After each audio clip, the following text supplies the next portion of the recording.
ఉంటుందా? సగం తెలంగాణ ఆగమైపోతుంది. హైదరాబాద్కు మంచినీళ్ళు దొరకవు, ఖమ్మం జిల్లా ఆగమైపోతుంది. మీకన్నా సోయి ఉందా? మీరు పరిపాలన చేస్తున్నారా? ఏం చేస్తున్నారు? అసలు ఎంత ధైర్యం ఉంటే ఇది ఎజెండాలు వస్తుందండి? గుండె రగిలిపోతుంది ఒక ఉద్యమకారుడిగా. ఇలా తెలంగాణలో ఉన్న ఏ ఉద్యమకారుడైనా సరే, తెలంగాణ పౌరుషం ఉన్న ఏ వ్యక్తికైనా కూడా ఇలా ఆవేశం వస్తుంది ఈ ఎజెండా చూస్తూ ఉంటే. మీరు ఏం చేస్తున్నారు అసలు? ఇలా బీజేపీ నాయకులు కూడా దీన్ని స్పందించాలి. ఇది ఏ రకంగా అంటే మీ కిషన్ రెడ్డి గారు, బండి సంజయ్ గారు, యూ హ్యావ్ ద రెస్పాన్సిబిలిటీ. ఎట్లా పెట్టదు జీఆర్ఎంబీ ఎజెండాలు? దీన్ని రివ్యూ చేయండి, జీఆర్ఎంబీని పిలవండి, ఇది ఏ రకంగా ఎజెండాలో వచ్చిందో అడగండి. అంటే ఆంధ్రప్రదేశ్ చెప్పంగానే జీఆర్ఎంబీ పెట్టేస్తుందా? తెలంగాణ ఈ దేశంలో ఒక రాష్ట్రం కాదా? రాజ్యాంగపరమైన హక్కులు తెలంగాణకు లేవా? ఇష్టం ఉన్నట్టుగా బుల్డోజ్ చేస్తామంటే ప్రపంచంలో దేశంలో ఎక్కడ లేని విధంగా ఒక అన్ని అనుమతులు వచ్చిన ప్రాజెక్టును రివ్యూ చేసిన ప్రాజెక్ట్ ఈ దేశంలో ఎక్కడన్నా ఉందా? 7 ప్రాజెక్టుల అనుమతులే రివ్యూ చేస్తామనే పరిస్థితి వస్తే అసలు ఈ రాష్ట్రం పరిస్థితి ఏంది? ఈ రాష్ట్రం నుంచి కేంద్ర మంత్రులుగా, ఈ రాష్ట్రం నుంచి ఎంపీలుగా ఉన్న వ్యక్తులు ఏం చేస్తున్నట్టు? What is happening? ఇవాళ దీని మీద ఆలోచించాలి. ఒకవేళ బీజేపీ స్పందించకపోతే మేం పోరాటం చేయాల్సి వస్తుంది. ఇవాళ మీరు కూడా చంద్రబాబుకు భయపడి కేంద్ర మంత్రులు బీజేపీ మరి పెదవులు మూసుకుంటారా, తెలంగాణ ప్రయోజనాలు కాపాడతారా కూడా ఇవాళ బీజేపీ కూడా తేల్చుకోవాల్సినటువంటి అవసరం ఉంది. ఎందుకంటే ఇక్కడ బాధ కలిగేది ఏంటంటే కాంగ్రెస్ గురించి అందరికీ అర్థమైపోయింది. మీరు కొత్త అనుమతులు ఒక్కటి తేలేదు, 3 ఏళ్లలో ఒక్క టీఎంసీకి తెచ్చింది లేదు. వార్దా ప్రాజెక్టు డిపిఆర్ వాపస్, సమ్మక్క సాగర్ డిపిఆర్ వాపస్, అడిషనల్ 1 టీఎంసీ కాళేశ్వరం డిపిఆర్ వాపస్, పాలమూరు రంగారెడ్డి డిపిఆర్ వాపస్. డిపిఆర్లు వెనక్కు తెచ్చుడు తప్ప మీరు ఒక్కటని అనుమతి తెచ్చింది లేదు.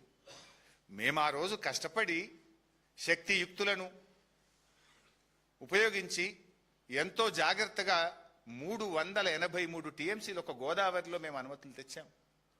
అవి ఇవాళ రద్దు చేసే పరిస్థితి వచ్చింది. ఇది ఎంత దివాళాకోరుతనం ఇది! అసలు మీరు ఒక్కటనే చక్కగా చేసిండ్రా? ఆ ఉన్న నీళ్లను కూడా ఎత్తారు మీరు. గోదావరిలో మొన్న దేవాదుల్లో మేమే ఇక్కడ ప్రెస్ మీట్ పెట్టి ప్రశ్నించేదాకా 5 మోటార్లు నడిచినాయి. మీరే సాక్ష్యము. మేము మాట్లాడితే తెల్లారు 9 అయినాయా లేవా? మాట్లాడేదాకా 5 నడిచినాయి, మాట్లాడినాక 9 అయినా, ఇంకొకటి తక్కువనే ఉన్నది. ఇన్ఫ్యాక్ట్ కాళేశ్వరంలో ప్యాకేజ్ 6లో 7 మోటార్లు ఉంటే 4 నడుస్తున్నాయి. ఎల్లంపల్లిలో భాగంగా కాళేశ్వరంలోని ప్యాకేజ్ 6లో 7 మోటార్లు ఉంటే 4 నడుస్తున్నాయి, 3 కిందికి వదిలేసిండ్రు నీళ్లు. పైన మిడ్మానేర్ ఖాళీ, మల్లన్న సాగర్ ఖాళీ, రంగనాయక సాగర్ ఖాళీ, అన్నపూర్ణ ఖాళీ, కొండపోచమ్మ ఖాళీ, నృసింహ సాగర్ ఖాళీ. నీళ్ళు ఎత్తండ్రా బాబు అంటే 4 మోటార్లు నడుపుతో 3 కిందికి వదులుతీవి. పోనీ కృష్ణాలన్న సరిగెత్తిండ్రా?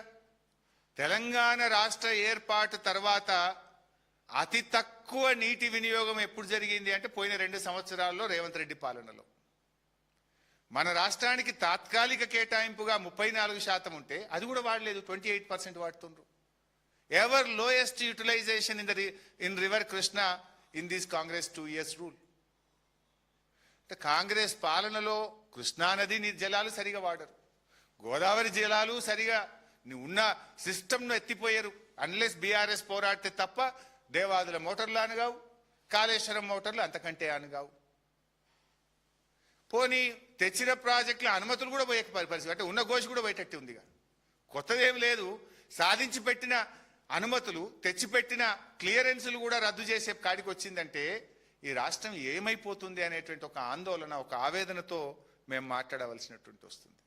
చేయాల్సిన పనులు చేయరు, వెకిలి మాటలు, వెకిలి చేష్టలు తప్ప ఒక్కటైనా సరిగా చేసేటువంటి పరిస్థితి లేదు. ఇన్ఫ్యాక్ట్ సమ్మక్క బ్యారేజ్ ఇందులోనే ఎజెండాలో ఇవేమో 7 ప్రాజెక్టులు రద్దు చేసింది 18.3.6 ఎజెండా, ఇంకోటి 18.3.7 నెక్స్ట్ ఎజెండా దాని తర్వాతది.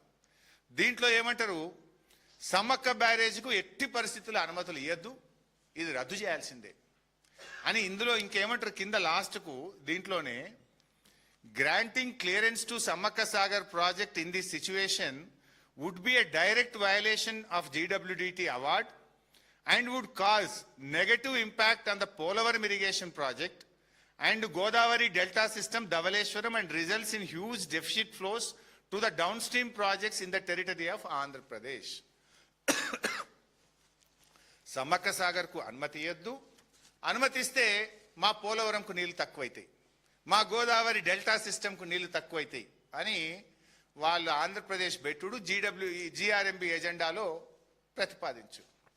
ఇక్కడ ఇంకో ఇంపార్టెంట్ పాయింట్, మీరే ఏమంటున్నారు, గోదావరిలో నీళ్లు చాలా ఉన్నాయి, గోదావరి నీళ్లు సముద్రం పాలవుతున్నాయి, మేము గోదావరి బనకచెర్ల కడతాం, గోదావరి నల్లమల్ల సాగర్ గట్టి నీళ్ళు తీసుకుపోతాం, కావలసిన నీళ్లు ఉన్నాయంటున్నారు.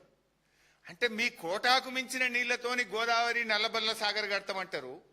మా హక్కుగా మా 968 టీఎంసీలో భాగంగా సమ్మక్క సాగర్ ప్రాజెక్టు కట్టుకుంటామంటే దానికి అనుమతులు ఇవ్వద్దు అని చెప్పి ఆంధ్రప్రదేశ్ చెప్పుడు జిఆర్ఎంబి ఎజెండాలో పెట్టుడు. ఇక్కడ ఫన్నీయెస్ట్ పార్ట్ ఏంటంటే ఆల్రెడీ సమ్మక్క సాగర్కు బీఆర్ఎస్ అనుమతులు సాధించింది. This is the clearance. Sammakka Sagar ప్రాజెక్టుకు 47 టీఎంసీలు కేటాయిస్తూ కేంద్ర హైడ్రాలజీ విభాగము 25/8/2022 నాడు సమ్మక్క సాగర్కు 47 టీఎంసీల నీళ్లు కేటాయిస్తూ ఆనాటి కేసీఆర్ గారు ప్రభుత్వం అనుమతులు సాధించింది. కేసీఆర్ సాధించుడు, రేవంత్ రెడ్డి ఇడిచిపెట్టుడు. ఆనాడు 7 ప్రాజెక్టులకు అనుమతులు చేస్తే అవి రద్దు కావాలంటారు. ఇప్పుడు సమ్మక్క సాగర్ ఎందుకు, ఈ సమ్మక్క సాగర్ ఎంత ఇంపార్టెంట్ అంటే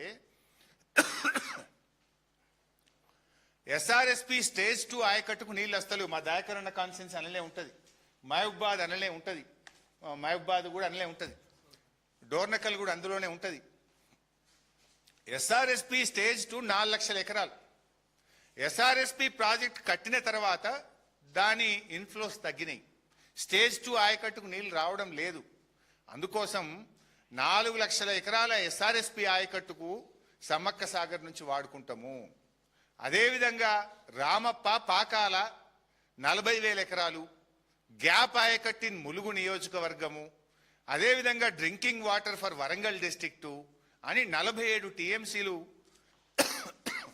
ప్రతిపాదిస్తూ ఆనాడు బీఆర్ఎస్ పంపింది. దానికి కేంద్ర హైడ్రాలజీ విభాగము 2022లో అనుమతి కూడా ఇచ్చింది. మేము అనుమతులు తెచ్చినాం. ఈ కాపీ మీ అందరికి కూడా ఇస్తాను, ఏ రోజు అనుమతి వచ్చిందో. ఇప్పుడు ఆ అనుమతి రద్దు చేయండి, అనుమతులు ఇక మిగతా అనుమతులు ఆపండి, ప్రాజెక్టు ఆపండి అని ఆంధ్రప్రదేశ్ ప్రతిపాదిస్తుంది, జిఆర్ఎంబి ఎజెండాలో పెడుతుంది. చంద్రబాబు ఎజెండా, రేవంత్ రెడ్డి మౌనం. ఎందుకు తెలంగాణ మౌనంగా ఉంటున్నది? ఎట్లా వస్తుంది ఎజెండాలకు? అంటే ఇప్పుడు సమ్మక్క సాగర్కు ఉరివేసే కుట్ర జరుగుతున్నది. ఇన్ఫ్యాక్ట్ మీడియాలో కూడా వార్తలు వస్తున్నాయి.